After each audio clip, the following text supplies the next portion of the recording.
This is my second episode, and it's about intentionality.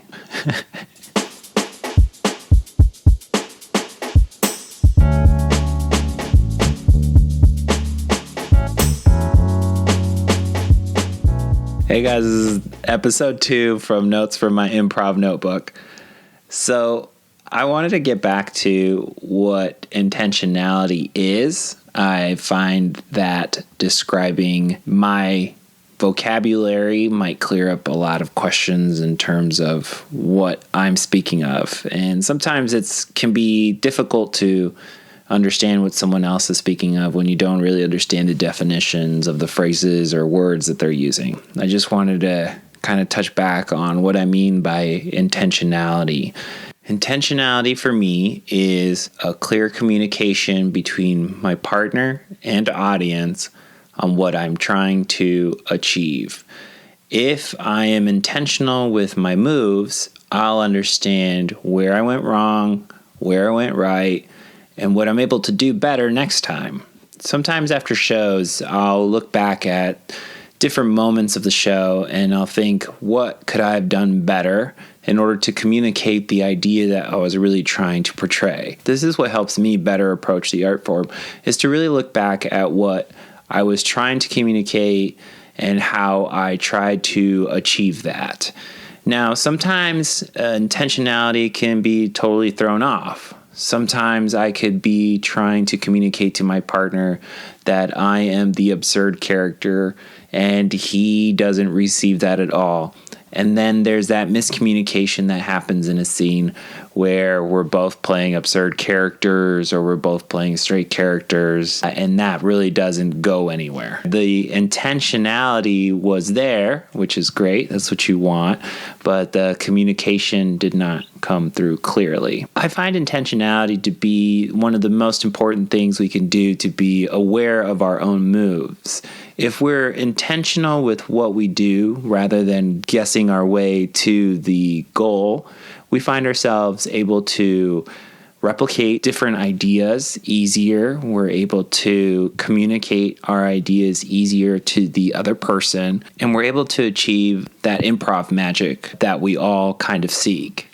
And to me, improv magic is when it's clear what you're trying to communicate to the audience and your partner. Now, of course, there are going to be flubs and there are going to be mistakes, and embracing those mistakes is the best thing about intentionality. And let me tell you what I mean from that. When we do make a mistake, what we want to do in those instances is not avoid the mistake. It's not to call out the mistake. It's to make the mistake intentional to your play. For example, I witnessed a scene over the weekend that I found to be one of these things that an accident happened and then it totally became an intentional thing. I was in a show and one of my partners stubbed his toe as he entered the scene, and he based his whole character around that stubbing of a toe. He didn't accidentally stub his toe. He really did stub his toe.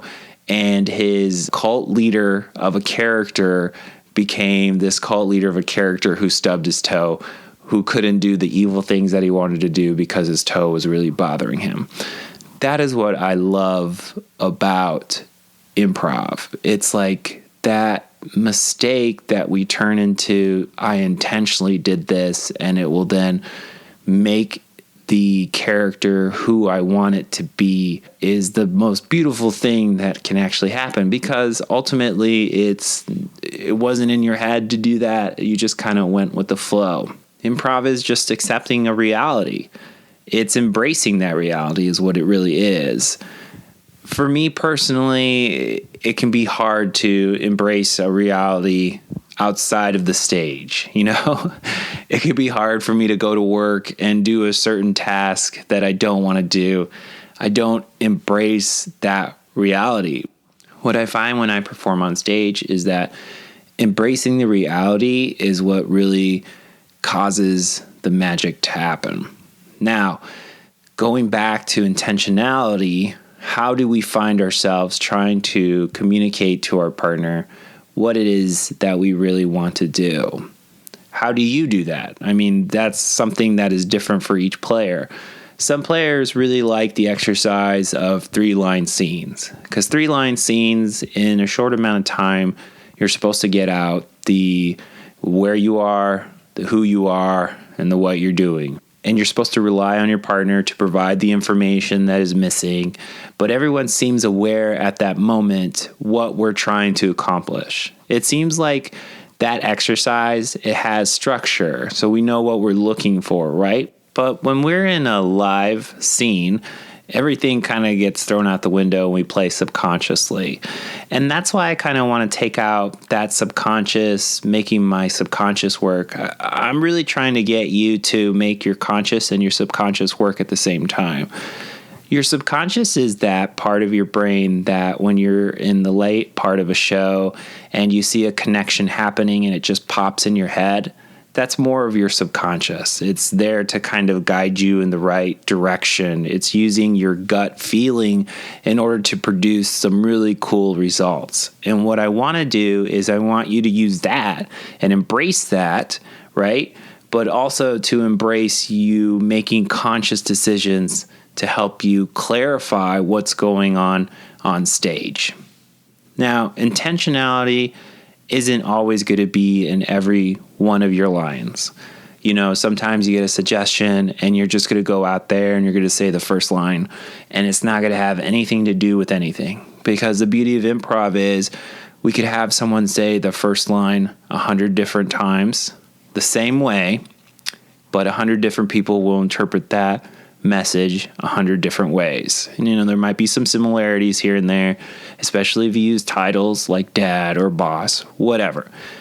Each one of those scenes is going to be completely different. Intentionality then comes in with the second line response. Your partner is assuming a lot of things with what the first line is and is intentionally either labeling the who, what, where, any one of those, to make decisions. We've all been intentional in our play. You've been intentional in your play. If you've done this for more than 10 shows, when you've tried to be like, this would be the perfect time for a cop.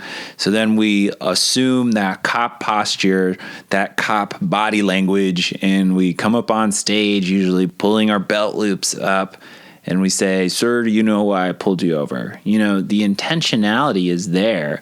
It's communicated through your body language and the way that you use your voice. So you have access to that intentionality. You've had those ideas that I need to do this at a certain time. How do I communicate that? And that's what intentionality is. It's clear communication. Did you ever try to go up on stage and be the cop character? And especially if you're pulling someone over as like that quick joke that, do you know why I pulled you over? And your body language is totally different. Like you do like a crazy like animal character. You're like, what? Did you know why I pulled you over? You know, people are not going to understand that. People are going to be like, what was that? And you're like, that was my crazy cop guy that I do. You know, it's crazy cop time. And then they're just going to, I have no idea what you were doing. Sometimes you do have to do that. You know, you learn by burning yourself in the fire. Now, I've been on the other side of this too, where someone has intentionally tried to pull me somewhere. And I have then mistaken what they have offered me, and I'll totally go a different path. And what I've done in those situations is just overemphasize my excitement to be a part of the scene. Usually the first words out of my mouth, if someone gives me a strong initiation where they want me to be someone, is yes, or just to agree with what I think their idea is. Because ultimately what we're trying to do in this art form is we're trying to find out how to communicate to this person that is across from me an idea. And how can that person accept my idea, and how can we build upon that idea? That's why intentionality is so important. Intentionality is at its core communication. You're communicating with your partner what you want. And in turn, your partner is intentionally making moves that they feel is correct in this type of situation. So when would you use intentionality? I'll tell you when I use intentionality, because I think you can use intentionality at any time. But anytime I'm in a type of Armando show, or later on in a show, like the third beat of a herald, sometimes the second beat, or in a game, a group scene where I have to get 8 people on the same page at the same time, that's when I use my intentionality. It's really on these premise type scenes or group game type scenes that I have to be clear with what I want in order to get people on the same page. For example, in Los Angeles, especially about a year ago, there was a move. Everyone knew what was going on when that move was presented, which was everybody get in here. You understood that it was going to be some type of group game as soon as someone said that, or as soon as someone said, or do you know why I pulled you into my office? Automatically, you're like, I'm either at the boss's office or the HR office. You know, you're in a lower status. You're getting in trouble for some reason. That's intentionality. That happens throughout shows, and you'll always run into it. Now, what happens when you're on the other side of that intentionality and you totally whiff?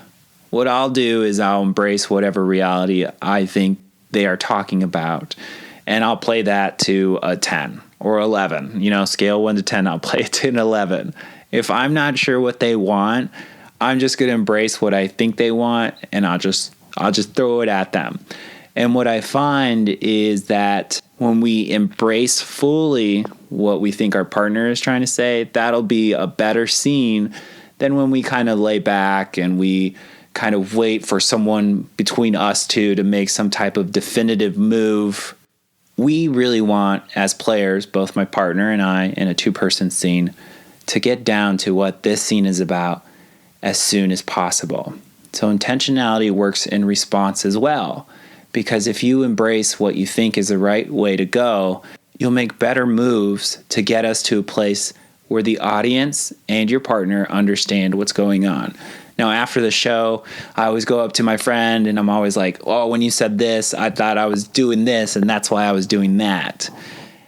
And what they'll say is like, oh, no, I meant to do this. And then we could understand where we miscommunicated. Because what you're trying to do with your improv group is you're trying to learn how they communicate, right? Because there's so many places that people come from. You know, some people are better at language than others. Some people are better at body language than others. The truth of the matter is intentionality will get us to where we want to be. What is an exercise you can use in order to build intentionality? What I'd like you to do is I'd like you to think of a scene that you really want to perform in. And in as many words or sentences that you need, you can write this out or you can speak this out loud. Whatever helps you learn better, write that thing down. Say it out loud. We are 2 cops and this is our last day on retirement. We are in a drug house, but you are a silly cop and I'm straightforward cop, right? So you have that statement out there. You understand what you want. The next step, find a way to say that information, but in 1 sentence. So what can you do with that? Well, if I'm silly cop, you're straight cop, and it's our last day before our retirement, well, now I can give either that cop-like behavior, initiate to my partner that we're cops. I could mention some type of prop that we both have to take away those 10 words I used before to say we're cops on retirement. Last day with a badge. 5 words. That's great. And that's what we want to continue to do, is we want to continue to learn how to communicate with each other in as little words as possible. You'll find that when you're with a group that you really like to be with, that communication is going to come easier as time grows between your group. And that's because you're both learning about each other. The whole group is. Everyone knows who each other is. Everyone knows how to communicate with each other. Everyone knows how to respond to each other. Everyone knows what everyone's favorite move. But when you're new, like in a classroom setting or with a new group, you're really trying to encourage yourself to clearly communicate what you want because the more positive scenes that you have in a new group or in a class, the more fun you're going to have. And we find that when we're in a lot of negative scenes, it's because our miscommunication between ourselves and our partner is present. So always be intentional with your moves, no matter what you do, and you'll find yourself getting better at this art form faster. And that's why I love intentionality.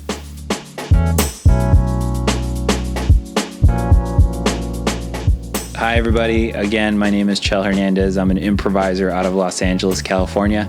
If you have any questions, feel free to ask me. Feel free to find me on Instagram. My Instagram handle is HiSilentX, which is HiSilentX, or even email me at hisilentx@gmail.com. I would love to answer your questions. I would love to have a discussion about this with you so that we can figure out how we can improvise better. You know, your questions make me a better teacher, so I would really appreciate that. Again, I am available for teaching. If you want me to come out, that would be so awesome. I would love that opportunity. Please reach out to me and let's work something out. Other than that, have a great day.